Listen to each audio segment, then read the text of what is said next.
So people keep asking, how do we recharge shades that are mounted too high? Do we need an extension ladder? Is it dangerous? Is it hard?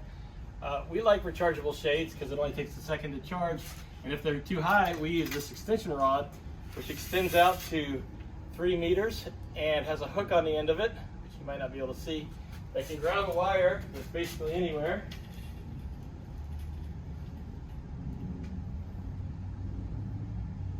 Bring it to you, and all we have to do is hold it up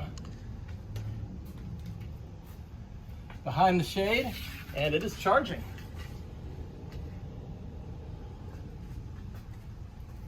Thank you for watching.